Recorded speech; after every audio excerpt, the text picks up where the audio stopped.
सत्यमयी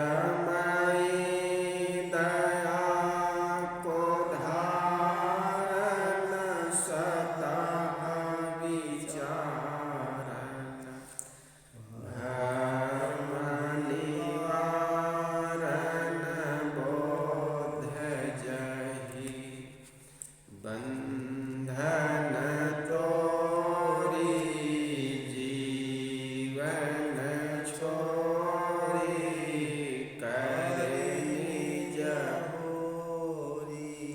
परख दहि विनवो चरना काज सुधरना तुम्हारी शरणा शांति यही सद्गुरुदेवा दया धरेवा रे करेवा भव सागर निरहंकारी जग से पारी बोध रूपारी दुख दाहर रहित वासना मेटी त्रासना हरहु शासना गुण आदर त्याग करंता आसन हंता भाषण रंता नयनागर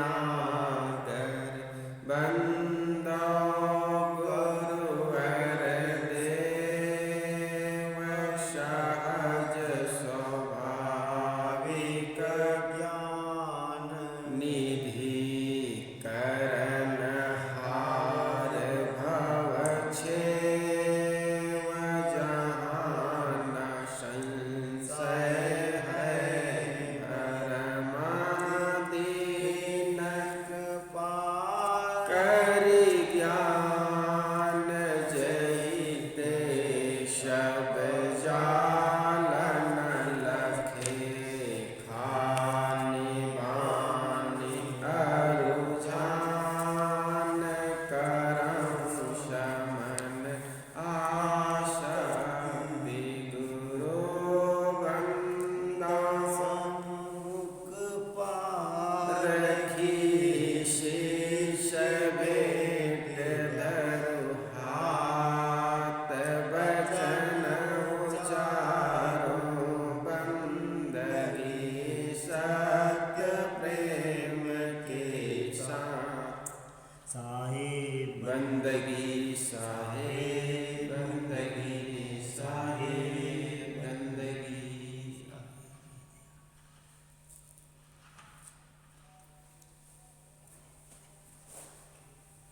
हरि के लिए मन का भटकाव। साखी नंबर 93।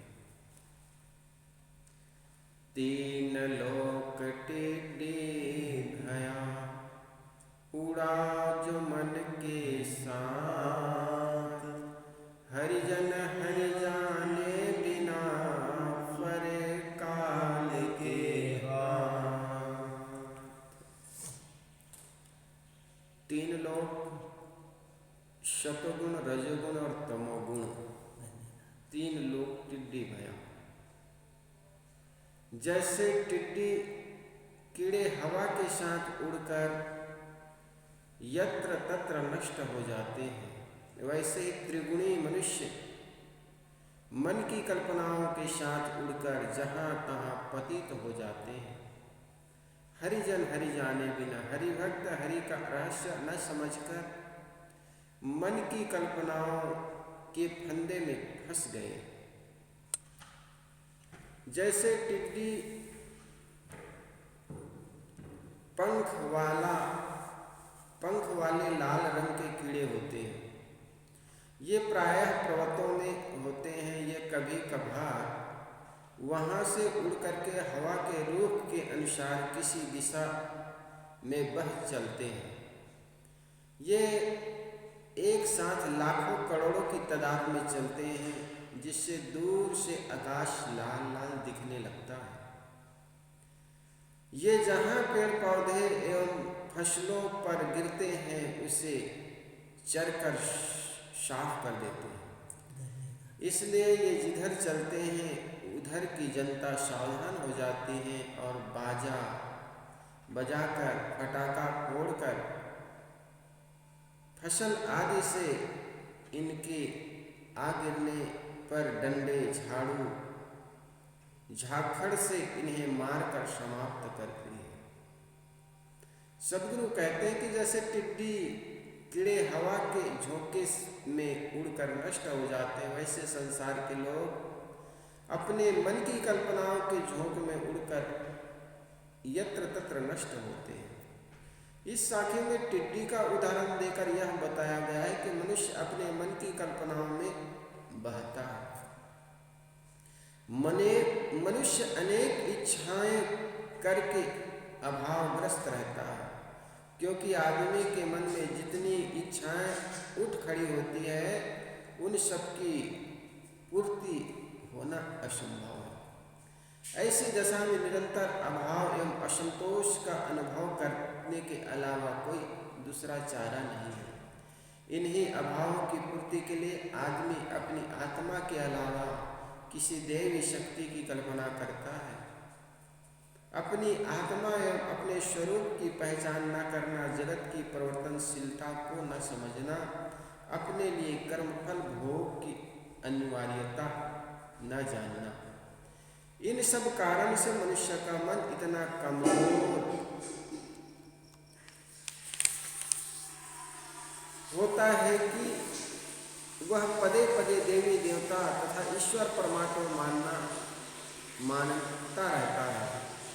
इसी बीच प्रारब्धवश उसे कोई सांसारिक लाभ हो जाता है तो वह समझता है कि यह अमूक देवी या देवता की कृपा का फल है, यह ईश्वर ने हमारे ऊपर कृपा कर दी है। कुछ लोग कहते हैं कि भाई विरक्तों की बात छोड़ दीजिए, गृहस्थों को तो ऐसी धारणा रखनी पड़ती है, परंतु चाहे गृहस्थ हो या विरक्त, यह धारणा किसी के लिए कल्याणप्रद नहीं है। यह धारणा तो मनुष्य के मन को केवल कमजोर बनाती है, उससे किसी का वास्तविक लाभ नहीं है, इससे तो केवल हानि है। मनः कल्पना करके व्यक्ति उसके द्वारा कल्पित एक भगवान का निर्माण करता है और उसी को परंपरा मान के चलने लगता है। जब कोई विरक्त संत समाज कह दे कि भैया जो भी करते हो ये तुम्हारे जीवन में कोई कल्याण करने वाला नहीं है, तब वो कहता है कि गुरुजी हम सांसारिक लोग हैं, इसको मानना पड़ता है, नहीं मानेंगे तो काम नहीं चलेगा। हमारे एक भक्त है जो साल में एक बार जागरण कराते हैं, नशा पत्ती खूब लाएगा, भूमिया भूत मनाएगा। उनको कहते भैया ये सब क्यों टंटन करते हैं? तो गुरुजी हम ये न करें तो हमारे बच्चों की शादी ना हो, क्योंकि समाज के लोग उसी में रिझे खींचे।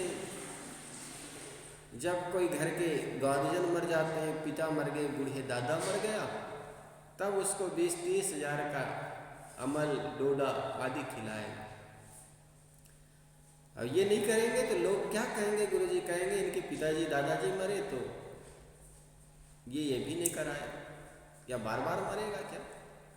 ऐसा बोलवा दे दे करके परंपरा के नाम पर आदमी अपनी मनः कल्पित बातों को परंपरा के नाम पर चलाते रहते हैं। मनुष्य का मन आपा एवं जीव अमर है, इसका कोई नाश नहीं कर सकता। शरीर नाशवान है, इसको मरने से कोई बचा नहीं सकता। जब तक जीवन की अवधि है तब तक शरीर कोई छीन नहीं सकता। इतना प्रबल विश्वास हो जाए व्यक्ति को कि जब तक हम जिएंगे, हमारा शरीर की अवधि है, कोई हमें मार नहीं सकता। जीवन जीने का जो अवधि है ये फिक्स है। मौत जब आएगी तो अपने टाइम पर आएगी। ऐसा नहीं कि किसी ने हमें कुछ काल्पनिक ढंग से मंत्र तंत्र से ईश्वर परमात्मा के कहने पर हमें वो दुख दे सकता है।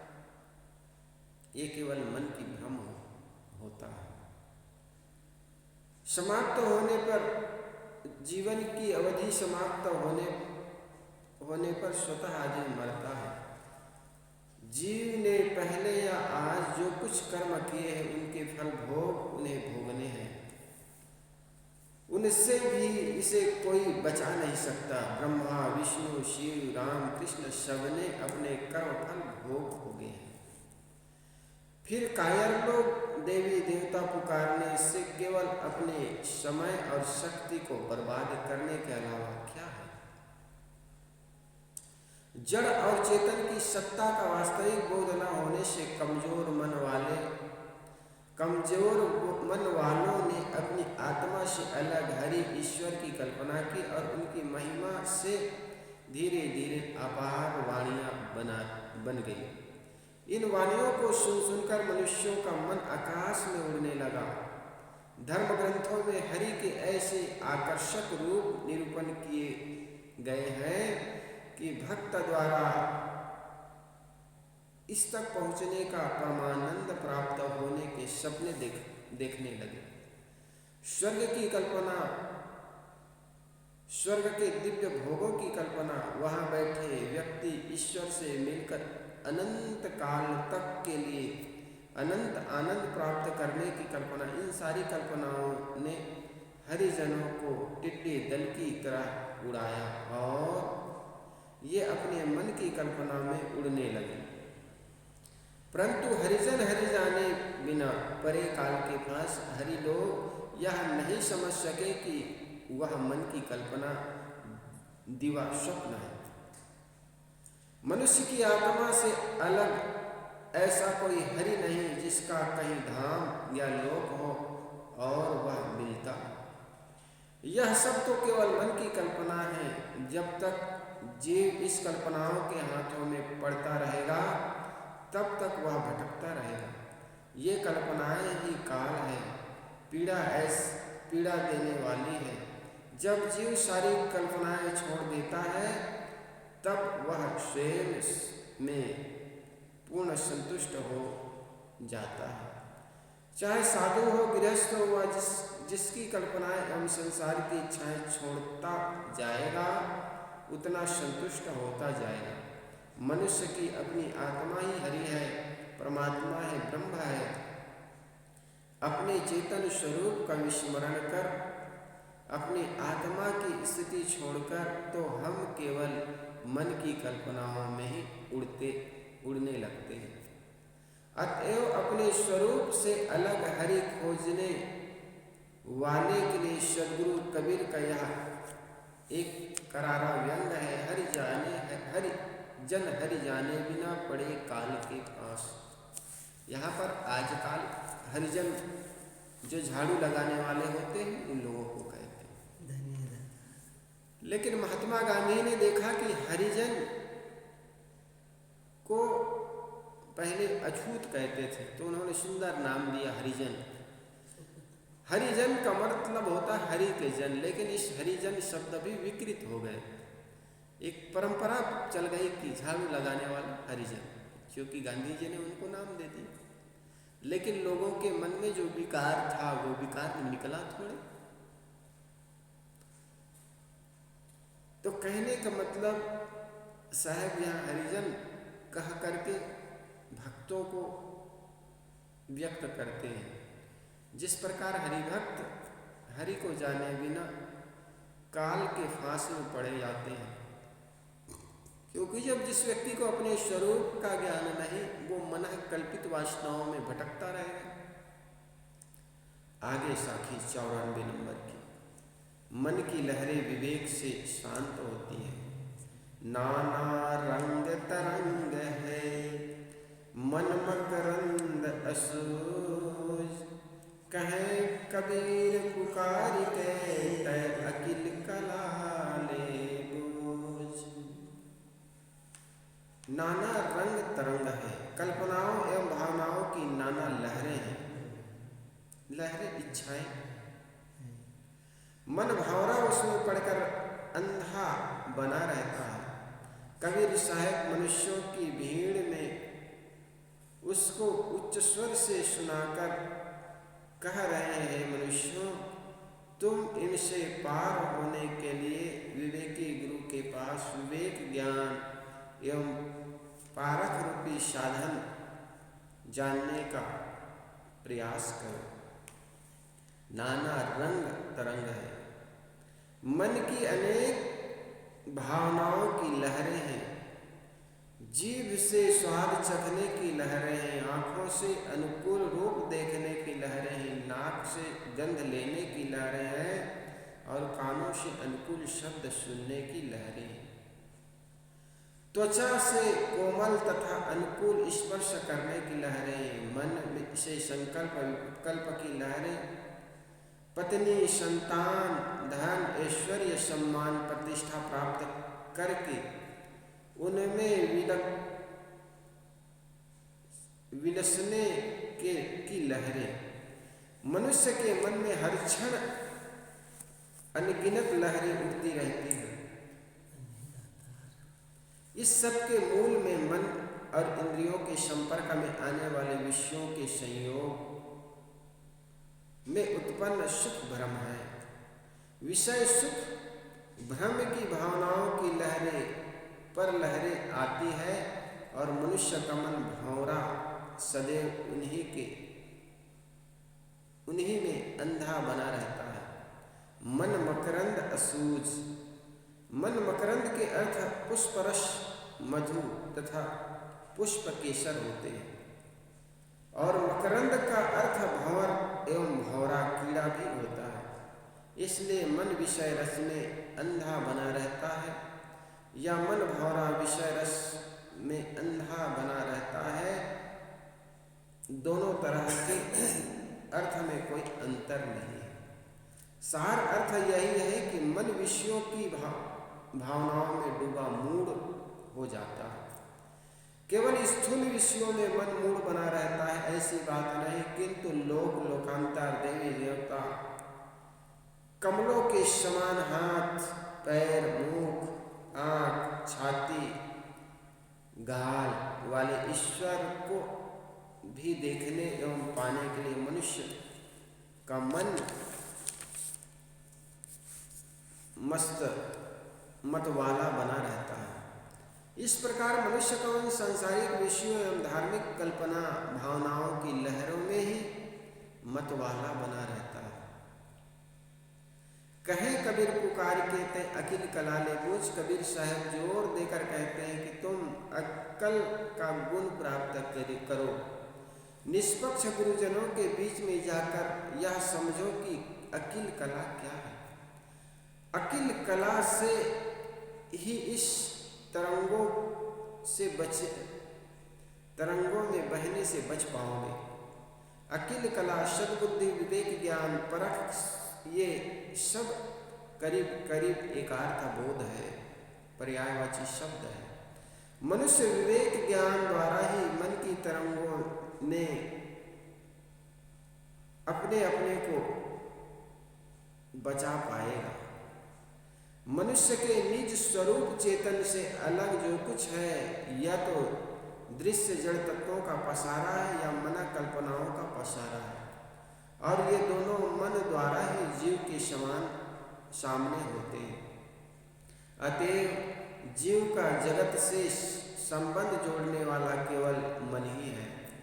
यही मन तरंगवान बनकर लहरों पर लहर लाकर जीव के सामने संसार उपस्थित करता है। जब मनुष्य को विवेक ज्ञान उदय होता है कि मैं शुद्ध चेतन हूँ और मन एवं मन की प्रतीतमान सारा संसार मुझसे सर्वथा पृथक है, तब वह मन सहित सारे द्रव्यों को छोड़कर मात्र अपने चेतन स्वरूप में स्थित हो जाता है।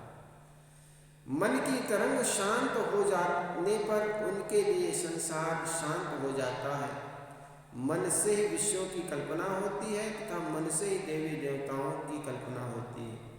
अकिल कला विवेक ज्ञान द्वारा मन शांत हो जाता है, तब नाना रंग तरंग समाप्त हो जाता है और जीव असंग स्वरूप हो जाता है। संसार को जानने के पास हमारे पास इंद्रियां हैं। इंद्रियों से ही हम संसार को जानते हैं और इंद्रियों को से ही संसार का भोग करते हैं। मन से इंद्रियां प्रेरित होती है, मन से पहले विषयों को उठाता है, मन से ही विषयों को उठा करके उनके अध्यास बनाता है। सुंदर चीज़ों को चखने की जीभ से होता है। हमारे पास 5 ज्ञान इंद्रियां हैं। कौन कौन से? आँख, नाक, कान, जीभ, त्वचा। ये 5 इंद्रियों से हम 5 विषयों को ग्रहण करते हैं। नाक से गंध लेते हैं, कानों से सुंदर शब्द सुनना चाहते हैं, आँखों से सुंदर रूप देखना चाहते हैं, त्वचा से सुंदर सुंदर चीज़ों को स्पर्श करना चाहते हैं और जीभ से सुंदर सुंदर स्वाद चखना चाहते हैं। ये 5 के विषयभूत होकर के आदमी ये लहर में पड़ा रहता है नाना रंग तरंग। ये नाना तरह के स्वाद के आसक्ति में, नाना तरह के गंध के आसक्ति में, नाना तरह के रूप की आसक्ति में ये भटकता फिरता है।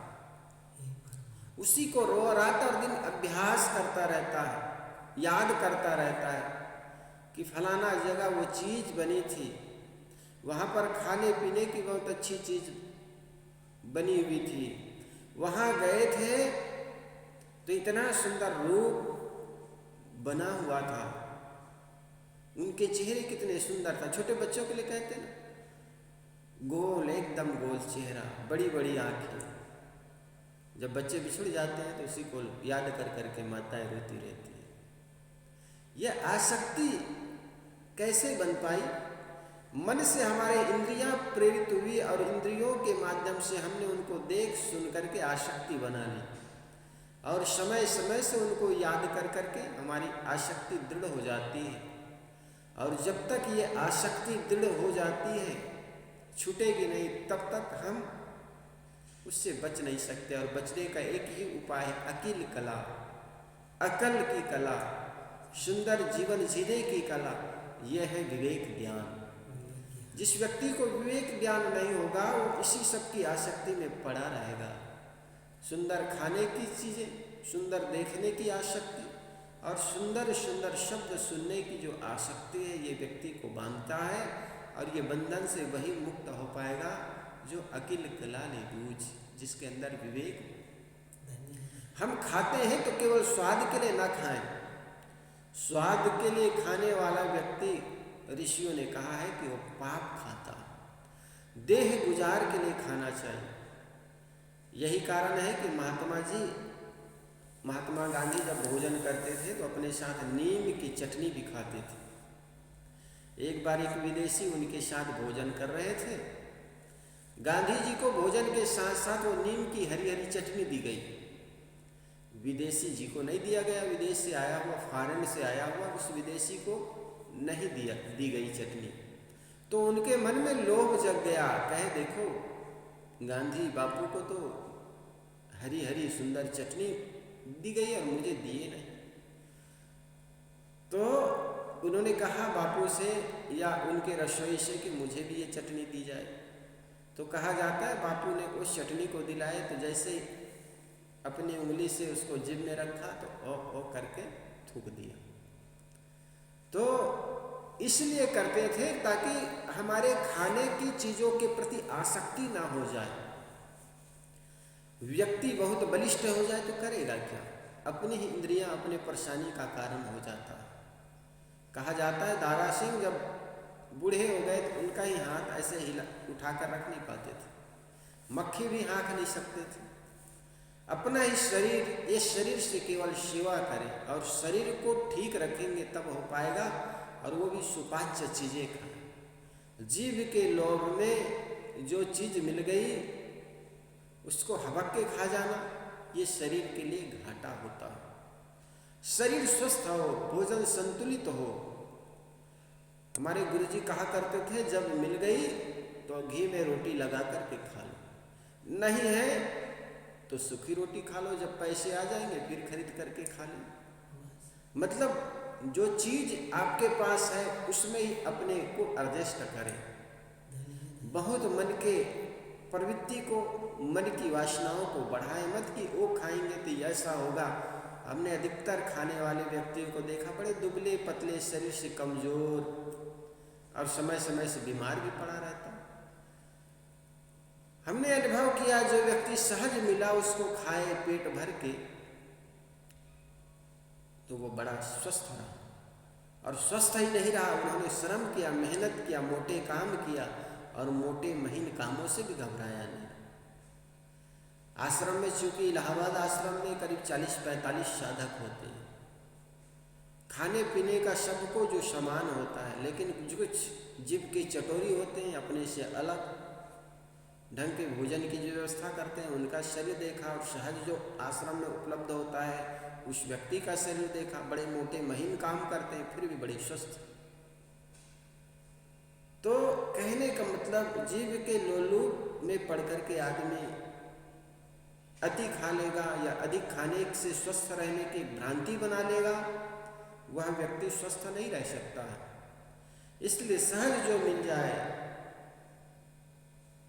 उससे हम अपने जीवन निर्वाह करें, और इसके लिए जरूरी है शुद्ध सात्विक हो,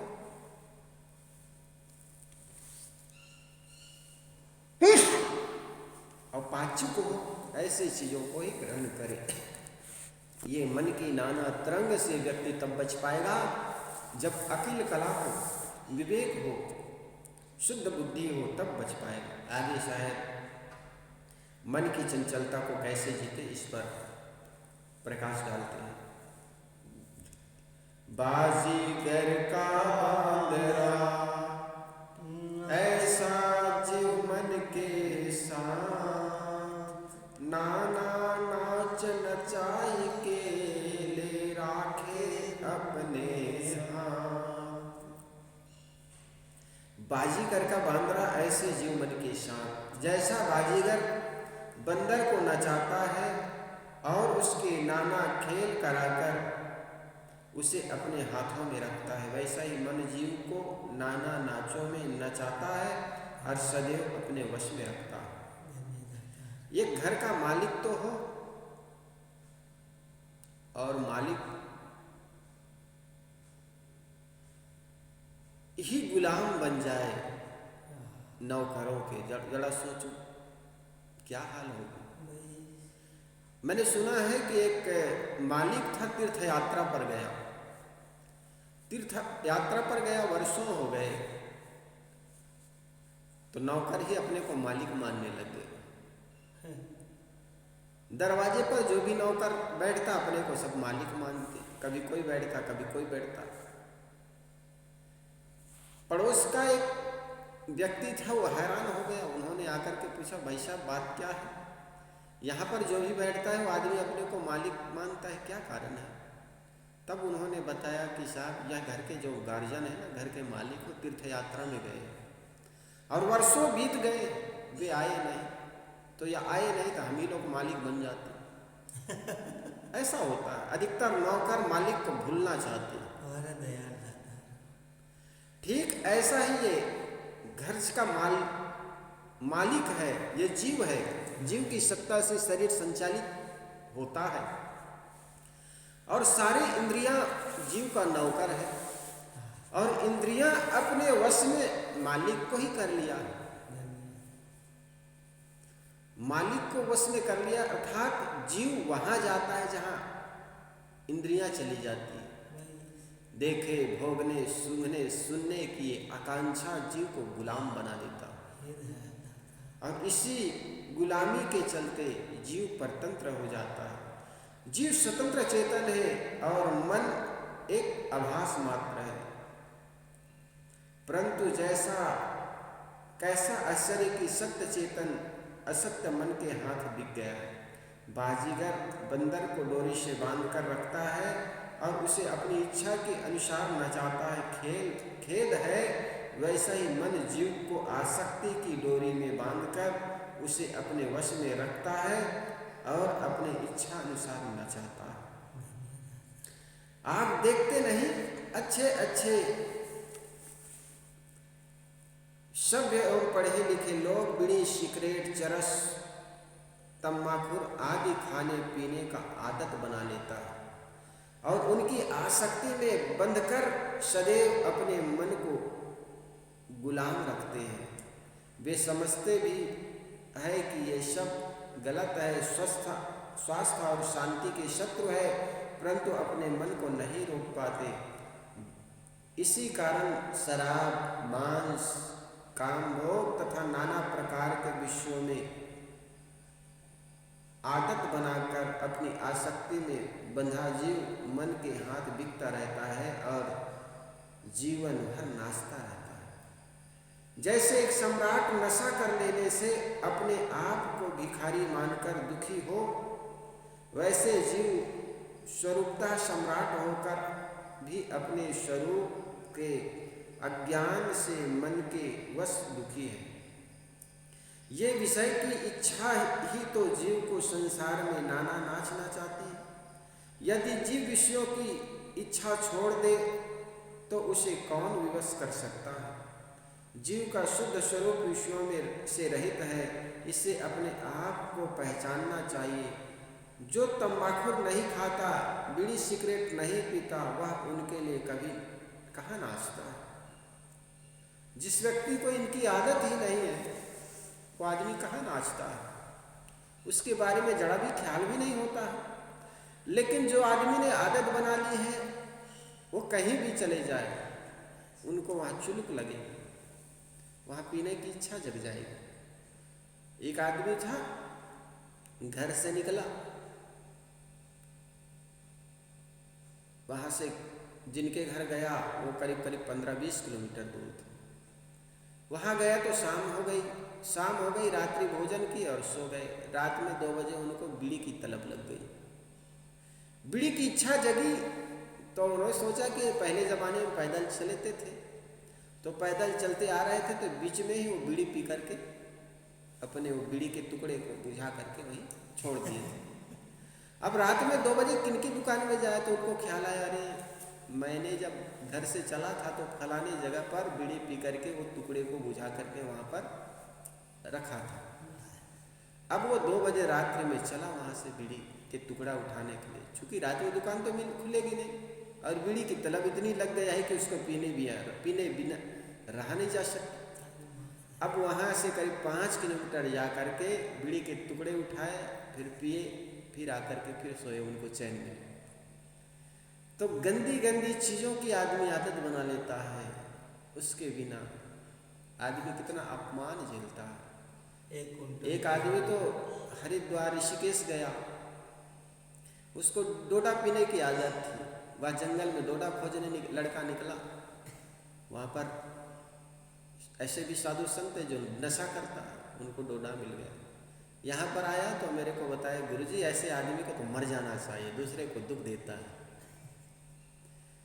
ऐसे ऐसी घटनाएं घटी करके मेरे को फिर बताया, मतलब कितना अपमान सहता है आदमी, दूसरे को भी दुख देता है, अपना भी दुख पाता है, अपमान भी सहता है।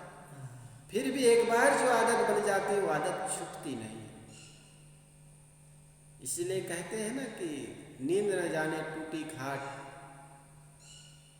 भोग न जाने जात कुजात, और भूख न जाने बासी भात।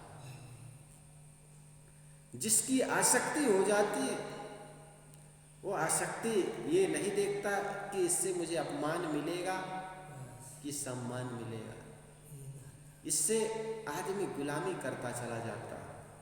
इसलिए साहब कहते ये मन जो है ना, बाजीगर के बांद्रा के समान हो गया है, क्योंकि अनेक आदत बना ली है ना, और जिस चीज़ की आदत बन जाती है वो चीज़ की तलब बार बार लगती है। जैसा एक सम्राट नशा कर लेने से अपने आप को भिखारी मानकर दुखी हो, वैसे जीव स्वरूप सम्राट होकर भी अपने स्वरूप के अज्ञान से मन के वश दुखी है।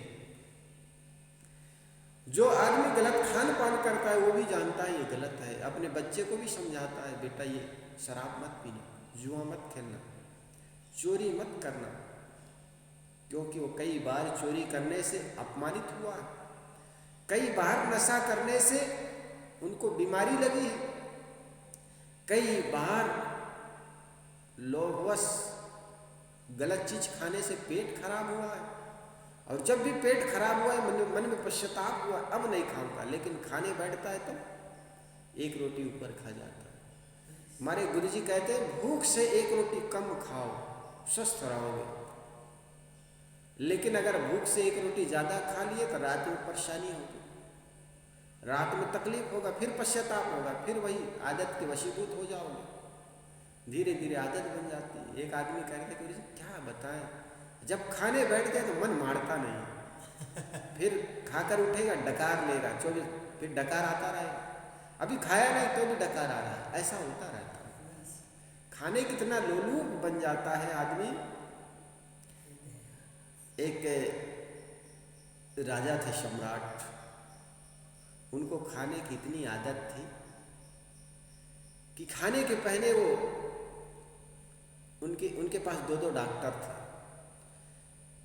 तो 2 डॉक्टर थे तो खाने के पहले वो वमन करा देते थे और वो खाते ही रहते थे, दिन में 5-7 बार खाते, और वही स्वाद से खाना चाहता था, पेट भरा है तो स्वाद कहाँ आएगा, तो वमन करवाते, उल्टी करवाते, 2 डॉक्टर हर समय रखते थे। यद्यपि हमारे पास डॉक्टर नहीं है तो अभी हम कर वही रहे हैं, वो सम्राट था, वो कर सकते थे, लेकिन ऐसा नहीं करना चाहिए, विवेक पूर्वक होना चाहिए। जो चीज हमारे पास ज्यादा उपलब्ध हो गया है तो संयम पूर्वक खाएं, नहीं संयम करेंगे तो रोगी हो जाएंगे, बीमार हो जाएंगे। हमने देखा ऐसे संतों को बड़े स्वस्थ रहते, बुढ़ापे तक बड़े स्वस्थ थे, खाने में बड़े संयमी थे, जो भी मिल जाए सहज रुचता था, पचता था, ऐसी चीज खाते थे, बड़ा शांत रहते थे। होना चाहिए, ऐसे करने से स्वयं को शांति मिलती है, औरों के लिए भी आदर्श होते हैं। आगे साहब कहते हैं जिस प्रकार एक बंदर होता है, मदारी के वश में रहता है, उसको नचा करके उनसे पैसा लेता है और उसी से अपना जीवन गुजारा करता है, इसी प्रकार यह जीव है, जीव सम्राट है लेकिन मन के वशीभूत होकर के गुलाम हो गया है। जीव का शुद्ध स्वरूप विषयों से रहित है, इसे अपने आप को पहचानना चाहिए। जो तंबाकू नहीं खाता, बीड़ी सिगरेट नहीं पीता, वह उनके लिए कभी नाचता नहीं है। इसलिए मन के वश में पड़कर नाचने का अर्थ है विषयों की आसक्ति के वश होकर नाचना। बंधन है विषयाशक्ति और मोक्ष है सभी आसक्तियों से मुक्त हो जाना। कई बार कहते हैं साहब मोक्ष मोक्ष कहते हो, कल्याण कल्याण कहते हुए क्या चीज है? मोक्ष का अर्थ होता है मोह का क्षय हो जाना। जिस चीज से हमारी आसक्ति है वो आसक्ति का समाप्त हो जाना ही मोक्ष है। कोई जरूरी नहीं कि मरने के बाद ही मोक्ष होगा। जीवन गुजारा के लिए सबको खाना पड़ेगा, देखना पड़ेगा, जब तक शरीर है सूंघना पड़ेगा, ये सब करना पड़ेगा, लेकिन आसक्त न होना। जो सहज उपलब्ध है, जो किसी को दुख दे बिना ही पर्याप्त है, हमारे पास पर्याप्त है, प्राप्त है, वो पर्याप्त है। ऐसे चीजों को ही ग्रहण करना, ऐसे चीजों के प्रति आसक्ति ना होना ही मोक्ष है। अब कोई मरने के बाद ही थोड़े मोक्ष होता। साहब ने कहा जियत न तरे हुए का तरी। जीते जी जब विषयों के प्रति आसक्ति तुम्हारी समाप्त नहीं हुई तो मरने के बाद तुम्हारी आसक्ति कैसे हो जाएगी समाप्त? इसलिए कहते हैं जहां आशा तहां बासा। जहां तुम्हारी आशा होगी वहीं पर तुम्हारी बास हो जाएगी। जड़ भरत की कहानी इसीलिए कहा जाता है। जड़ भरत को हिरण के प्रति प्रीता हो गई, प्रेम हो गया। जड़ भरत जब समाधि में लगते तो वो हिरणी उनके पीठों में खुजलाती, उनके चेहरों को सूंघती, उनके शरीर को सूंघती उनको बड़ी आनंद मिलता। कहा जाता है उस हिरणी के प्रति उनकी आसक्ति हो गई। एक दिन हिरणी मर गई, अब उसी को लेकर के रोते रहे। अब उसकी भी, भरत की भी मृत्यु हो गई, तो उसी की आसक्ति में पुनः उनको जन्म लेना पड़ा, ऐसे कहते हैं। इसलिए जब तक आसक्ति समाप्त नहीं होगी तब तक व्यक्ति का जीवन में मोक्ष नहीं आ सकता। कहा जाता है जब और जन्म लिए तो भरत, उसका नाम जड़ भरत रखा गया। उन्होंने देख लिया कि जिस चीज के प्रति हमारा मोह हो जाता है उनके लिए पुनः जन्म लेना पड़ता है, इसलिए वो जड़ भरत हो गए। जड़ भरत कैसे? जिस घर में जन्म लिए वहां पर 5 भाई और थे, उनकी भाभियां थी। उन्होंने देखा मैं योग्य कुछ काम करने लग जाऊंगा तो ये लोग मुझे और प्रेम करेगा, काम बताएगा, तो काम बिगाड़ना शुरू कर दिए। कहीं कहते जाओ उस खेत में मेड़ बांध लेना, तो मेड़ बांधने की जगह खड्डा कर देता और खड्डा बांध करने की जगह पर मेड़ बांध देता। घर के उनके भाई लोग आते, ये मूर्ख है, जड़ है, कुछ जानता नहीं, ऐसे कर ये काम छोड़ दे, तुम पक्षी उड़ा जा। खेतों में पक्षी उड़ाने क्या जाता तो वो पक्षी के मेड़, खेतों के मेड़े में बैठ जाता। और कहानीकार ऐसा कहता है, जो कथा कहते हैं वो कहते हैं राम जी की चिड़िया, राम जी की खेत, आज चुगलो चिड़िया भर भर पेट। उनके भैया भाभी आकर देखे जिसको हमने पक्षी उड़ाने के लिए कहा है, ये तो पक्षियों को बुला बुला करके ये अनाज को खिला रहे हैं। उनको गाली गलौज के कुछ नहीं आता है, बड़े जड़ बुद्धि का है। वो कहा जाता है ऐसे जंगल जंगल भटकने लगे। उधर से कहा जाता है एक ज्ञानी पुरुष मजदूरों के कंधे में बैठ करके, वो डोली में बैठ करके चले आ रहे थे। जड़ भरत बड़े हष्टपुष्ट थे, शरीर से बड़े बलवान थे। उसमें से जो 4 कहार थे उसमें से एक कमजोर था। जब कमजोर था तो राजा आ रहे थे, ज्ञानी था। उन्होंने, राजा ने कहा देखो ये तो कमजोर है, कोई ऐसा आदमी हो जो हष्टपुष्ट हो, उसको पकड़ के ले आओ। जड़ भरत वहीं पर आसपास घूम रहे थे, उनको पकड़ के ले आए और कंधे लगा दिए। कंधे लगा दिए तो कहीं खड्डा था तो उछल जाते, और उछलने से कहार में बैठा हुआ, डोली में बैठा हुआ राजा उछक जाते तो सिर से टकरा जाते, सिर टकरा जाते। तब वो कहते तुम कैसा हो, तुम चेतन हो कि जड़ हो, तू कैसा चलता है? समझ में नहीं आता, मैं राजा हूं। कहा जाता है उन्होंने सोचा कि मैं इस राजा को कंधे में लगाया हूं, इनको कुछ ज्ञान देना चाहिए। और कहा जाता है जड़ भरत ने उसको ज्ञान दिया, और उस ज्ञान से उस राजा उनके काहिल हो गए, शिष्य हो गए। ये ज्ञान की बातें उनको बड़ा मोहित कर गया। ऐसा उसकी कहानी है। जिसके प्रति हमारी आसक्ति कुल मिलाकर यह है, जिन चीज के प्रति, जिस व्यक्ति के प्रति, जिस पदार्थों के प्रति हमारी आसक्ति होगी, हमारा जन्म वही वही होगा। इसलिए इसको बड़ा, सबसे बड़ा दुख स्वामी शंकर ने कहा, पुनरपि जननम पुनरपि मरणम पुनरपि जठरे जय जननी जठरे शयनम। बार बार जन्म लेना, मरना और माँ के गर्भ में सोना, ये सबसे बड़ा दुख है। इसलिए इससे बचने का एक ही उपाय है, मन की आसक्ति को त्याग करना। मन नाचता है तो इसका अर्थ यह नहीं कि मन कोई सबल जानवर है और वह हमें पकड़कर नचाता है। मन तो एक काम काज का साधन है, परंतु जब मन में संसार के नाना विषयों की आसक्ति बनी रहती है और हम उन विषयों में खिंच खिंच कर भटकते हैं, तो कहा जाता है कि मन हमें नचाता है। यदि हम विवेक पूर्वक जीवन जिए और विषयों की आसक्ति छोड़ दे, आसक्ति पूर्वक जीवन निर्वाह, अनासक्ति पूर्वक जीवन निर्वाह लेते हुए शेष अन्य विषयों के उपभोग भी छोड़ दे, तो इस प्रकार विषयों के भोग तथा आसक्ति छोड़ देने पर हमारा मन अनासक्त, शुद्ध एवं संयम हो जाता है। फिर तो वही मन हमारे लिए शांति का कारण बन जाता है। विषयों में आसक्त मन जीव को भटकाता है और अनासक्त मन शांति का अनुभव कराता है। बोलिए सद्गुरुदेव की जय। वंदनीय है गुरुदेव तुमको, वंदनीय है गुरुदेव। काल जाल के पंदा भारी, काल जाल के पंदा भारी, परखल खायो बेव तुमको, वंदन है गुरुदेव, वंदन है गुरुदेव तुमको, वंदन है गुरुदेव।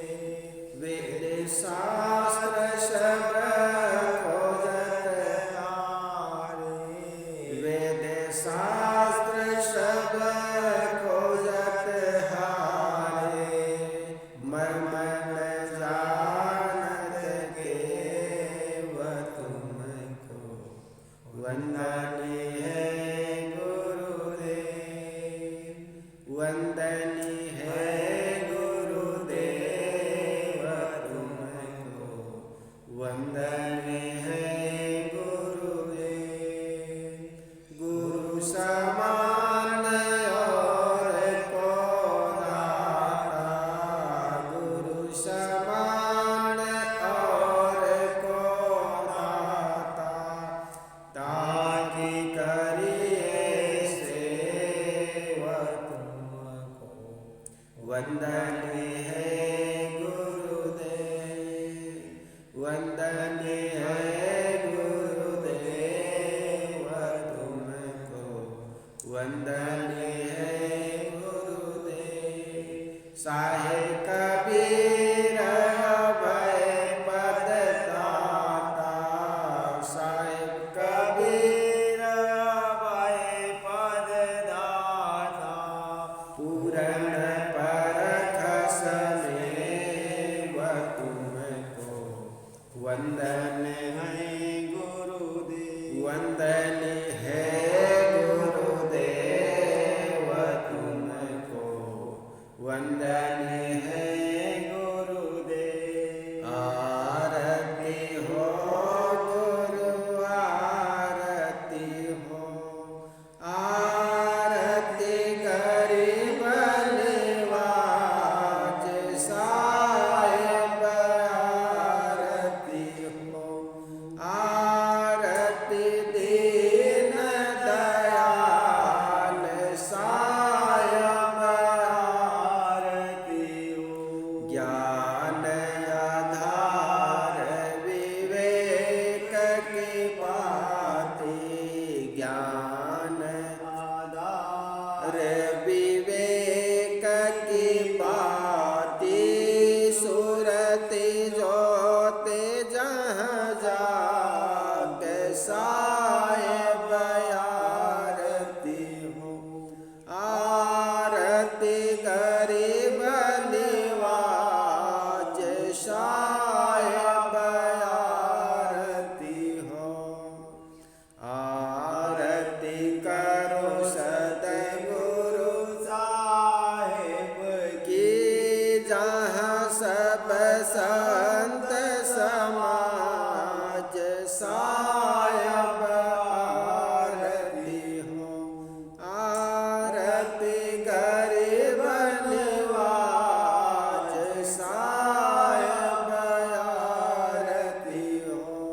दरस परस गुरु चरण शरण मन, दरस परस गुरु चरण शरण, भयो टूट गयो यम जाल साहिब आरती हो, आरती गरीब निवाज साहिब आरती हो।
शरण आय के लाज है साहेब लीजे उबार। मन वच कर्म गुरु साधु से टूटे नाम मने, बंदी छोर यह दीजिए वरदान सदा अच्छे। साहिब के दरबार में कमी काहू नाय, बंदा मोह पावे नहीं चूक चाकरी। ना गुरुरधिकं तत्त्वं न गुरुरधिकं तपः, गुरुर्ज्ञानात् परं नास्ति तस्मै सद्गुरुवे नमः। ध्यानमूलं गुरुर्मूर्ति पूजामूलं गुरुपदं, मंत्रमूलं गुरुर्वाक्यं मोक्षमूलं गुरुर्कृपा। गुरुर्देवो गुरुर्धर्मो गुरुर्निष्ठा परं तपः, गुरुर्परतरं नास्ति नास्ति तत्त्वं गुरुपरम्। बंदो शंख पार की शेष बेट दरबार, वचन उचारो बंदगी सत्य प्रेम के साथ। साहिब